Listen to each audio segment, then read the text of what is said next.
पहले भी SC seat यहाँ रह चुका है, उसके बावजूद भी यहाँ का जो शून्य सीट हुआ, यहाँ का पलामू का भी बहुत ऐसे लोग, अनुसूचित जाति के लोग और तमाम लोग बहुत बेरोजगार हैं। 155 रिक्तियाँ निकाली गई है, लेकिन उसमें अनुसूचित जाति का सीट एक भी नहीं है। तो हम लोग भीम आर्मी एवं आजाद समाज पार्टी और तमाम आपके अखिल भारतीय आदिवासी महासभा, सामाजिक न्याय परिषद, OBC एकता मंच, फूलन देवी विचार मंच, अनुसूचित जाति महासभा, अखिल भारतीय धोबी महासभा, रविदास महासभा, अखिल भारतीय किसान महासभा, राष्ट्रीय बौद्ध महासभा की ओर से आज हम लोग प्रेस कॉन्फ्रेंस का आयोजन किया गया और जल्द ही निर्धारित हम लोग आज ही करेंगे कि एक बहुत बड़ा 15 तारीख को, आगामी 15 जुलाई को हम लोग आंदोलन करने की तैयारी कर रहे हैं, जो कि पूरे आज से ही हम लोग पूरे पलामू में हर घर जाकर हम लोग प्रचार प्रसार करेंगे कि अपने हक अधिकार के लिए हम लोग आंदोलन करने के लिए यहाँ अम्बेडकर पार्क से लेकर हमारे जो DC कार्यालय है वहाँ तक हम लोग को जन आक्रोश और महाआंदोलन का आगाज किया गया। सर, इस मामले को लेकर के उपायुक्त महोदय से कुछ चर्चा हुई है क्या सर आप लोग? नहीं, चर्चा ऐसे नहीं हुई है, लेकिन ज्ञापन सौंपी गई है। लेकिन फिर भी कुछ न्यूज में अब तक कोई मामला मतलब ऐसा रिपोर्ट नहीं आया है कि डेट को एक्सटेंड किया जाए या फिर ये संख्या बढ़ाई जाए या फिर आपका ये वैकेंसी को रद्द किया जाए, तो जो कि 20 जुलाई तक ही लास्ट डेट है। सर, 20 जुलाई को लास्ट डेट है और आप बोलते हैं कि 15 तारीख को हम लोग धरना प्रदर्शन करेंगे जी। तो आप जब विज्ञप्ति सौंप रहे थे उपायुक्त महोदय को, तो वहाँ से कोई आश्वासन ऐसा मिला कि इस चीज़ को हम देखेंगे या क्या कारण है? देखिए, जितना भी इस टाइप का मामला होता है तो सिर्फ आश्वासन ही मिलता है हम लोगों को, कार्य होते नहीं है। सिर्फ आश्वासन वहाँ से मिलता है और हम लोग को वहाँ से फिर जाने के लिए बोल दिया जाता है। हम लोग इंतजार में रहते हैं, लेकिन होता कुछ नहीं।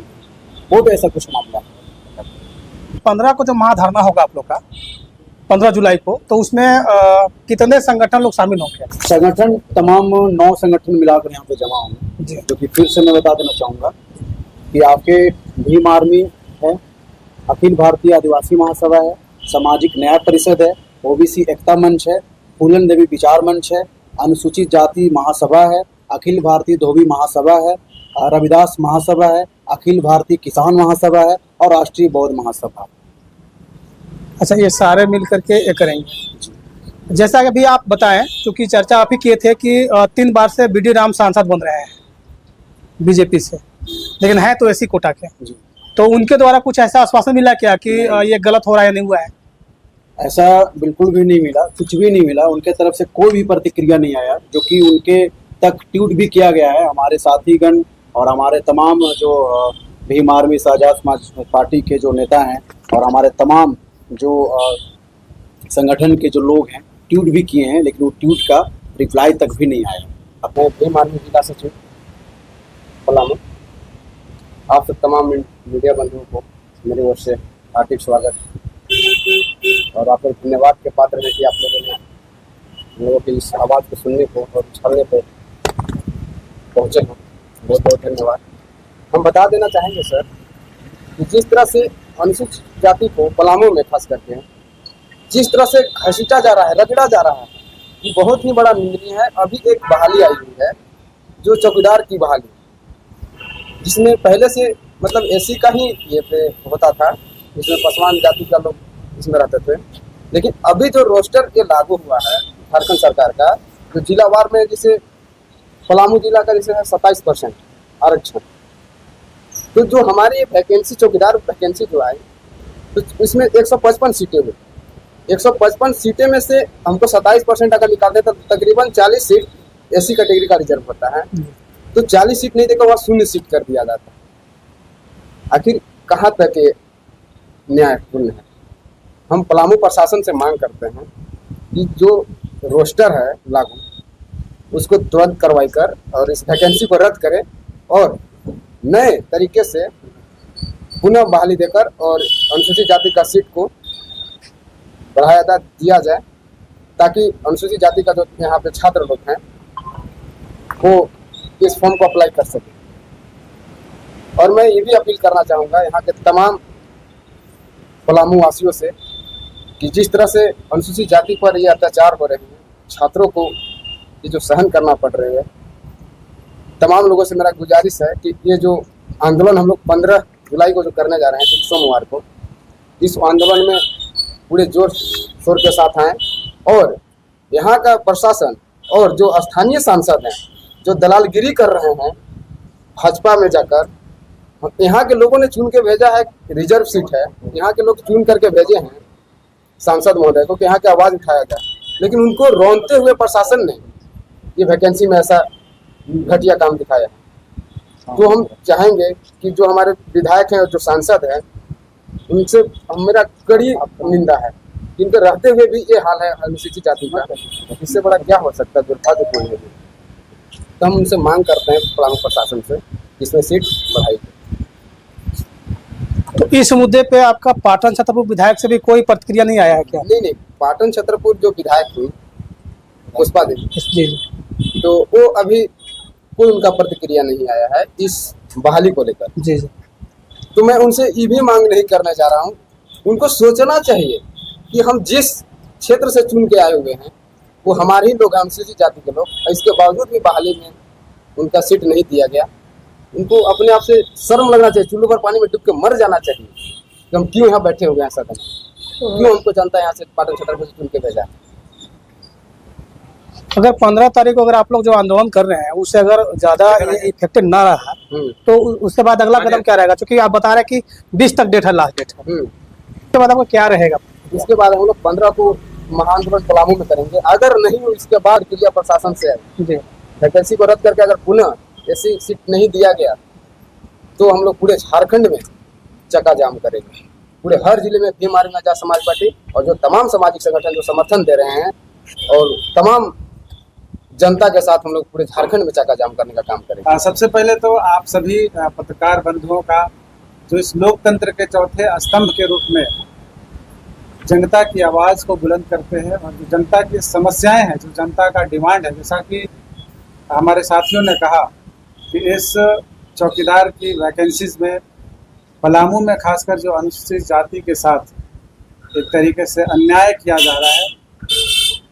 यहाँ पर आरक्षण को सीधे तौर से खारिज करते हुए यहाँ पे जो सीटें आप देख सकते हैं, लोकसभा की जो सीटें हैं वो भी कहीं ना कहीं आरक्षित सीट है।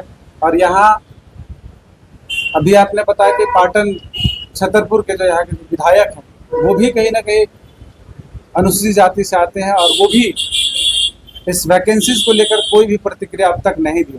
तो मैं सबसे पहले तो ऐसे तमाम जो नेता हैं उनको ये सचेत कराना चाहता हूँ कि जिसके वोट से आप जीतकर लोकसभा में और विधानसभा में बैठते हैं और उनकी आवाज़ को भी बुलंद नहीं करते, उनका जो हक अधिकार है उन पे आप बात नहीं करते, तो ये आप कहीं ना कहीं उनके साथ अन्याय कर रहे हैं, जनता के साथ अन्याय कर रहे हैं। आपने देखा होगा पिछली बार होमगार्ड की वैकेंसी निकली, होमगार्ड की वैकेंसीज भी आज तक लंबित है, उसको भी पूरा नहीं किया गया। तो यहाँ सवालिया निशान यहाँ के पदाधिकारियों पे भी होता है, सवालिया निशान झारखंड सरकार के ऊपर भी कि आप ऐसे पदाधिकारी को पलामू में क्यों भेजते हैं जो पलामू वासियों के साथ हमेशा से छल करने की कोशिश किया।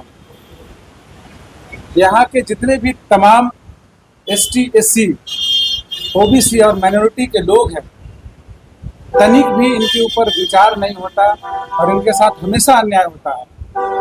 आपने देखा होगा अखिल भारतीय आदिवासी महासभा के नेतृत्व में एक संविधान बचाओ मोर्चा के जरिए हम लोगों ने लड़ाई लड़ा और वही लड़ाई का नतीजा है कि ये संगठन आज संगठित रूप में आज यहाँ उपस्थित है। और जो 15 जुलाई को जो हमारा धरना प्रदर्शन होगा ये बृहद तरीके से होगा। हम लोग जन जन तक जा करके जो अनुसूचित जाति के साथ खिलवाड़ हुआ है, इस चौकीदार की बहाली के अंदर शून्य उनकी सीटें जो दिखाई गई है, ये कहीं ना कहीं ज़्यादती की गई है। और यहाँ के अधिकारियों को खासकर मैं सचेत करना चाहूँगा कि इस पर पुनः तरीके से पूर्ण रूप से विचार करते हुए हम किसी भी वैकेंसी के खिलाफ नहीं है, हम किसी भी वैकेंसी को ये नहीं कह रहे हैं कि इसको रद्द कर दिया जाए, लेकिन इस पर विचार करके पुनः रोस्टर तैयार किया जाए, ताकि जो आज पूरे पलामू प्रमंडल में अनुसूचित जाति के संख्या भारी होते हुए भी उनके साथ जो अन्याय हो रहा है वो ना हो। क्योंकि मान्यवर कांसीराम ने कहा है कि जिसकी जितनी संख्या भारी उसकी उतनी हिस्सेदारी होनी चाहिए। तो उनके साथ जो उनका विचार था, उनके विचारों के साथ भी यहाँ के अधिकारी और सरकार पदाधिकारी खिलवाड़ कर रहे हैं। ये तमाम जो संगठन है, चाहे वो संविधान बचाओ मोर्चा हो, अखिल भारतीय आदिवासी महासभा हो, बौद्ध महासभा हो, या फिर फूलन देवी विचार मंच हो, या तमाम ओबीसी विचारधारा के लोग हों, वो आज इसीलिए सपोर्ट कर रहे हैं कि वो जानते हैं कि अनुसूचित जाति के साथ यहाँ खिलवाड़ हुआ है और लगातार होता आया। इसलिए इस आंदोलन को हम लोग मजबूती के साथ फिर से लड़ेंगे और अनुसूचित जाति के साथ जो खिलवाड़ हो रहा है उसके हक अधिकार के लिए हम लोग हमेशा लड़ाई करते हैं। धन्यवाद। अजय जी, आप ये बोले कि आजाद समाज पार्टी का युवा नेता है, तो सवाल मेरा वही रहेगा, क्योंकि अभी जो फिलहाल लोकसभा का चुनाव खत्म हुआ तो पलामू लोकसभा से 9 उम्मीदवार खड़े थे, सारे एसी कैटेगरी के सर। और सर अभी चौकीदार भर्ती में वो सारे 9 उम्मीदवार का कोई प्रतिक्रिया नहीं आना, उसको आप किस नजरिए से देखते हैं? देखिए, ये मानसिकता बताती है, क्योंकि आप जिस बात कर रहे हैं वो ये मुझे समझ में यही आ रहा है कि यहाँ भाजपा की जीत हुई है और भाजपा हमेशा से एसटी एससी और माइनॉरिटी के खिलाफ रहा है। यही कारण है कि उनका विचारधारा जो है वो ये कतई नहीं कहता कि आप एसटी एससी के साथ खड़े रहो, और यही कारण है कि वो उनकी मुंह जो है वो बंद कर दी जाती है ऊपर से, इसीलिए आवाज नहीं उठा पाते हैं। तो जनता को भी सोचना होगा कि जो आपके हक अधिकार के लिए लड़ाई लड़ रहा है लगातार, उसके साथ आप खड़े रहें। चूंकि आने वाला विधानसभा में ये पूरा जनता जागरूक हो चुकी है, सचेत हो चुकी है। इस बार मुंहतोड़ जवाब हम लोग पलामू के तमाम विधानसभा क्षेत्रों में उनको देने वाले हैं। अपने शहर की लेटेस्ट खबरों के लिए चैनल को सब्सक्राइब करें और बेल आइकन को दबाएं।